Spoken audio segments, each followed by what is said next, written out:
Dikisahkan, seorang dokter kepresidenan Prancis, Maurice Bucaille, dan rahasia jasad Firaun.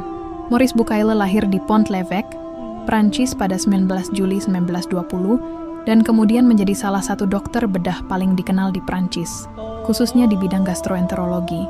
Keahliannya begitu diakui hingga ia pernah menjadi dokter keluarga kerajaan Arab Saudi di bawah Raja Faisal.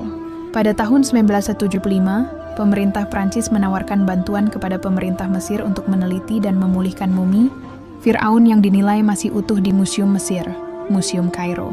Pemerintah Mesir menyetujui, dan mumi itu pun dibawa ke Prancis untuk dipelajari oleh ilmuwan-ilmuwan terbaik di bidang anatomi dan bedah. Sebagai penanggung jawab utama, Bucaille memimpin studi tentang mumi yang diyakini sebagai jasad Firaun yang masih utuh setelah ribuan tahun. Dalam proses penelitian itu, timnya melakukan pemeriksaan medis modern, termasuk radiografi dan endoskopi untuk melihat struktur tubuh mumi. Apa yang menarik perhatian Bucaille adalah adanya konsentrasi garam yang tinggi yang terperangkap di dalam tubuh mumi tersebut, sesuatu yang bagi beberapa peneliti saat itu dianggap sebagai petunjuk bahwa tubuh itu pernah berada dalam lingkungan air laut sebelum diawetkan. Hal ini membuatnya semakin penasaran tentang penyebab kematian dan kondisi tubuh mumi tersebut. Bucaille sendiri kemudian menyusun laporan ilmiah tentang temuannya yang ia sebut sebagai salah satu penelitian medis modern pada mumi Firaun dengan judul asli Les Momies des Pharaons et la Médecine.